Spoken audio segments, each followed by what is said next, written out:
Tapi ada yang menjadi hambatan bagi Bawaslu. Mereka mengakui yaitu adanya aturan-aturan yang tumpang tindih. Kita memberikan dukungan bahwa rakyat ini masih berharap Mahkamah Konstitusi ini berisi hakim-hakim yang benar-benar menjalankan sumpahnya.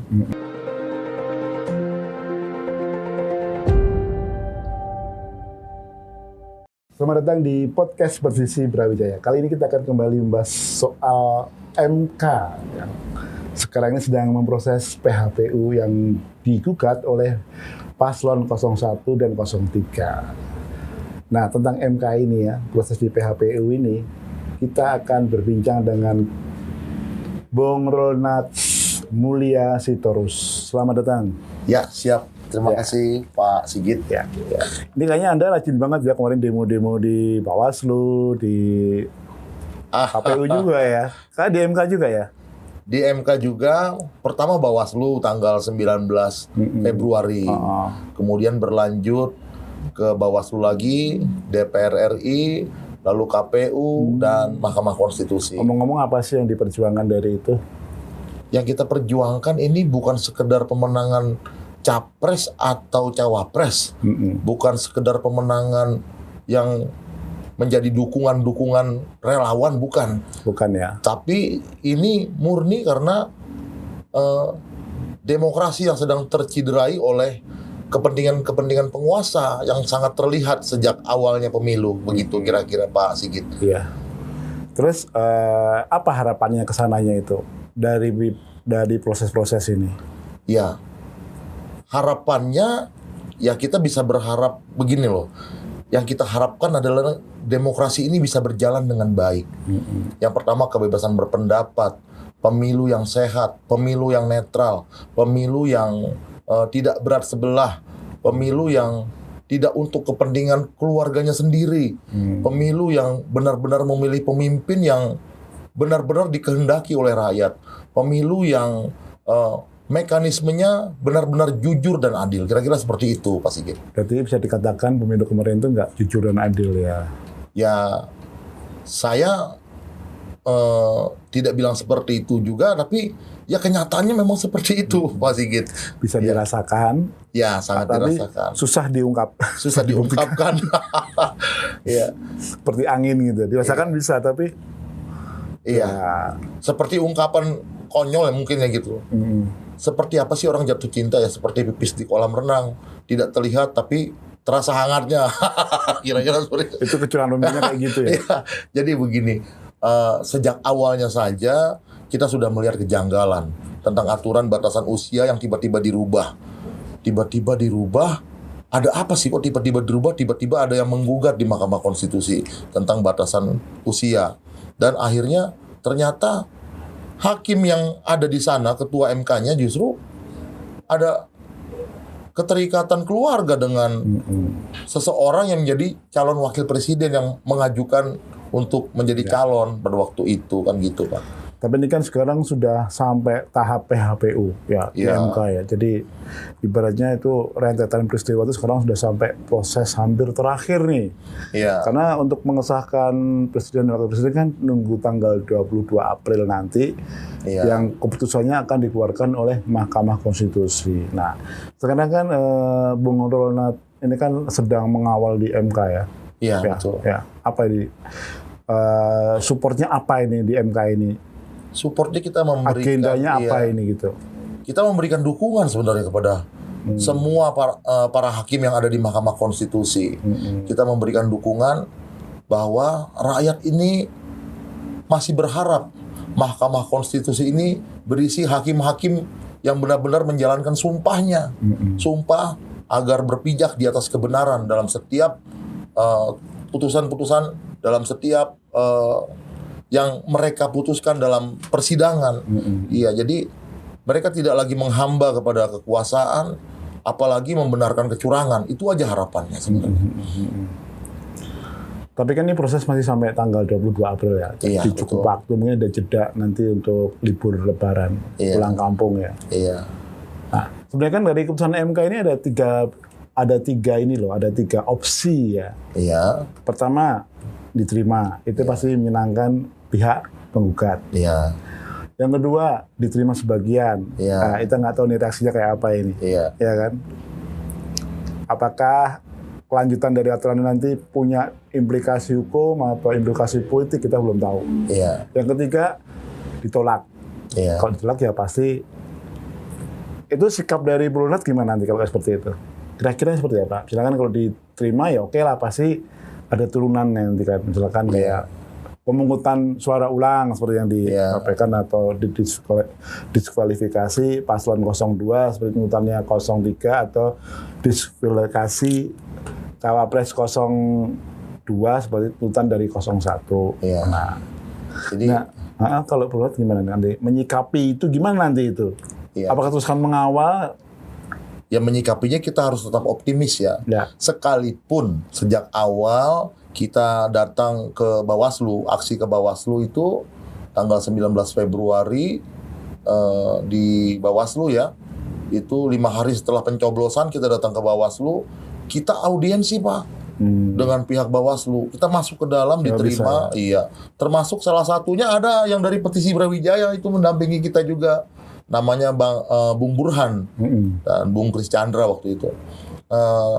Tapi jawaban Bawaslu pada saat itu, pada saat kita bertanya tentang kecurangan, tentang adanya pencoblosan sebelum pemilu, tentang adanya perbedaan penghitungan suara, hasil penghitungan suara di C1 manual dengan penghitungan suara melalui aplikasi Sirekap. Nah, tentang hasil penghitungan suara di satu TPS bisa sampai 600 suara. Ya kan, kalau terjadinya di banyak TPS kan apa nggak ada, itu kan sama saja penggelembungan suara. Jadi kita sampaikan ke Bawaslu pada saat itu dengan bukti-bukti yang ada di media sosial ataupun di pemberitaan di surat kabar, di media online dan lain-lain.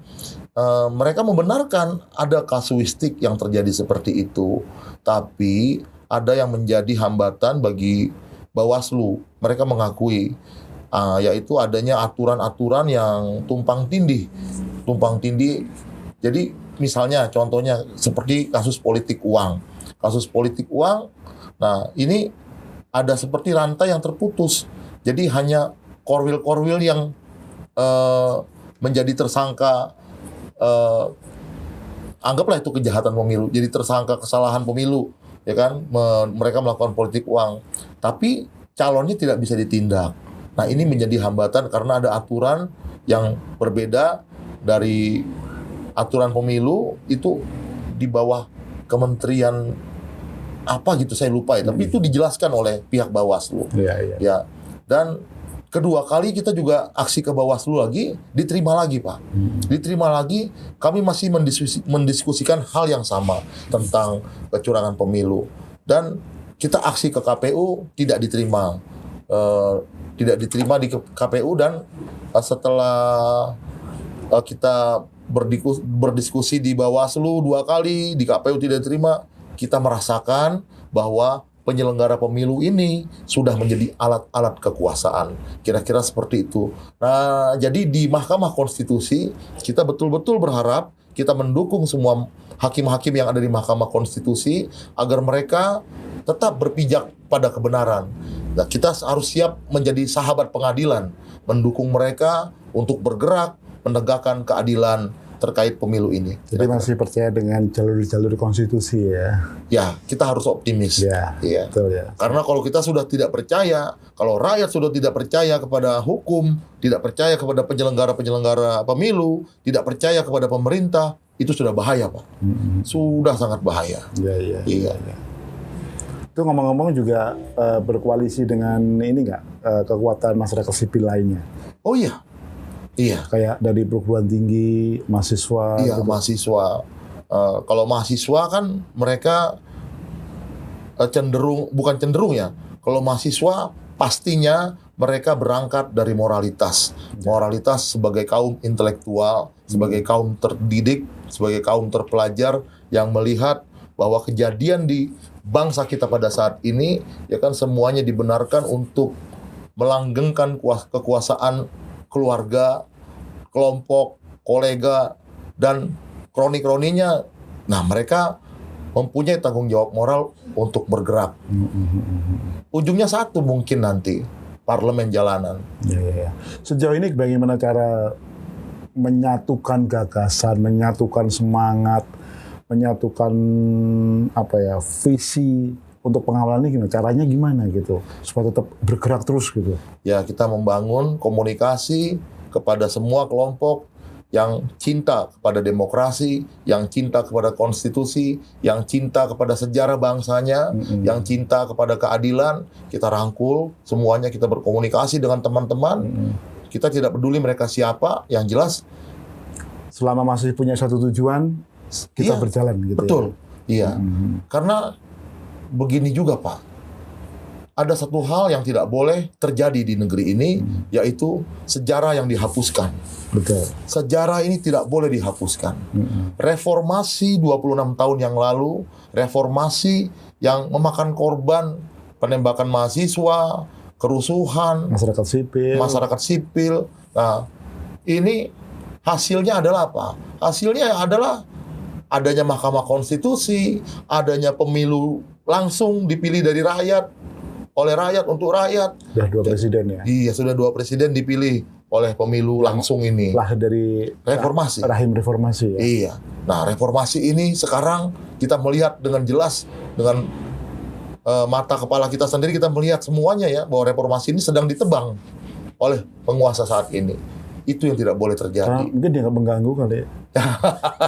Mengganggu agenda mereka. Ya, bisa juga mungkin seperti meminjam istilahnya Mas Gunawan Muhammad ya. Ya, seperti kekuasaan seperti candu yang membuat ketagihan. Kira-kira seperti itu. Iya, itu yang nggak boleh. Tapi apakah itu benar seperti candu? Nggak sih saya pikir. Iya. Sedangkan kekuasaan itu sebuah perpaduan mixing antara berbagai kepentingan dalam satu wadah gitu. Iya. Ya. Jadi mungkin ini hanya sebagai boneka aja gitu. Ya bisa juga. Iya. Nah, kalau kita menghajar ini belum tentu yang lain itu akan ini. Jadi yang kelompok-kelompok yang lain itu bukan berarti akan mereka terus berhenti juga. Iya. Sebenarnya PR kita bukan hanya satu sosok. Betul. Tapi suatu kelompok besar ini. Kelompok besar. Dan nggak hanya ada di Indonesia. Iya, itu. Ada di luar juga ya, yang mempunyai kepentingan ekonomi mungkin ya. Ya, itulah yang terjadi pada saat ini. Iya, karena kan kalau kita kaitkan dengan geopolitik ini kan sekarang ini kan ada perseteruan ya antara Cina dengan Amerika. Kira-kira itu ada pengaruhnya nggak sih ke pemilu kita? Oh jelas, jelas ada Pak. Contohnya kayak apa? Ya, jadi ini agak keluar konteks ya. Ya nggak apa-apa, tapi ini kan berkait juga ini. Iya. Karena kita harus tahu siapa yang kita hadapin gitu. Iya. Jadi peperangan ekonomi di dunia ini juga mempengaruhi kepada keadaan Indonesia pada saat ini. Persaingan hubungan internasional antara Cina dengan Amerika ya, persaingan perang dagang dan lain-lain. Indonesia kita hanya menjadi korban. Kita punya berasnya, kita punya minyaknya, tapi kita beli dari luar negeri. Itu kan dampak Pak. Iya betul. Iya. Semuanya kita punya, apa yang kita nggak punya? Kalau saya melihatnya gini sih, ada sekelompok orang yang masih ingin mempertahankan kemapanannya, karena merasa menguntungkan, dan dia tidak mau digeser oleh yang lain, atau tidak mau berbagi, ya, itu nggak kayak gitu. Betul, ya. Karena mungkin ya terlihatnya seperti itu ya. Jadi penguasa pada saat ini itu bisa menguntungkan kelompoknya. Kalau nanti ini diganti, ya mungkin mereka juga terganggu bisnisnya, kan begitu, Bang. Iya. Bisa rusak, bisa berkurang omsetnya, bisa berkurang setorannya lah. Ya kan? Ya. Karena sebenarnya kan siapapun presidennya itu kan pasti tidak luput dari itu ya, kepentingan itu gitu. Iya. Jadi kalau saya melihatnya gini, perjuangan lawan demokrasi ini saya pikir tidak hanya berhenti di MK ya. Betul. Tapi harus diikuti oleh perjuangan-perjuangan yang lain juga gitu. Betul. Betul nggak gitu? Iya. Ya. Karena kalau cuma ini selesai, habis itu ganti orang, ternyata sama lagi. Iya. Iya, betul Pak. Jadi saya cerita sedikit soal aksi pertama di Bawaslu ya. Pada saat itu setelah pemilu, 2 hari setelah pemilu, kami rapat di satu kawasan di Jalan HWS Cokroaminoto, nomor 111 pada saat itu. Pada saat itu memang ini bukan soal dukungan capres. Kita menyepakati, kita lepaskan egosentris kita lepaskan nama simbol-simbol kita menjelma menjadi rakyat yang cinta kepada demokrasi. Dan kita menamakan diri waktu itu Gerakan Keadilan Rakyat. Lalu berangkatlah kita aksi ke Bawaslu, mempertanyakan kecurangan pemilu. Aksi yang kedua, kita mempertanyakan kenapa beras jadi mahal setelah pemilu. Apa ada kaitannya kah dengan bansos yang digelontorkan pada saat kampanye pemenangan salah satu paslon ya? Banyak temuan, ada beras tuh, ada gambar capresnya, cawapresnya di daerah-daerah. Nah, kalau beras sudah dipakai menjadi alat politik untuk menyogok rakyat, untuk memilih salah satu paslon, ya itu sudah pemilu yang tidak sehat. Kira-kira seperti itu, Pak. Ya. Ini kalau saya bicara dukungan terhadap perjuangan ini ya, sejauh mana dukungan masyarakat yang ditemuin aja lah gitu ya. Iya. Karena sekarang juga banyak orang yang kurang begitu peduli gitu. Nah, itu yang masalah Pak. Ya. Situasi psikologis masyarakat kita pada saat ini sudah terlalu nyaman dengan teknologi, sudah terlalu nyaman dengan gadget, handphone Android ya, dengan internet, dengan fasilitas-fasilitas umum, kendaraan-kendaraan yang transportasi yang nyaman, ada AC-nya ya. Saya aja kalau naik kereta api, Pak, kadang-kadang suka ketiduran, tahu-tahu udah sampai Bogor. Harusnya turunnya di Bojonggede gitu kan. Itu udah saking nyamannya gitu loh. Tidak ada lagi yang berdiri berdesak-desakan sampai naik-naik atas. Yaitu sungguh satu keadaan yang baik ya. Tapi tidak boleh juga jadi merasa nyaman dan tidak peduli lagi terhadap keadaan demokrasi. Nah, ini yang kita bangun.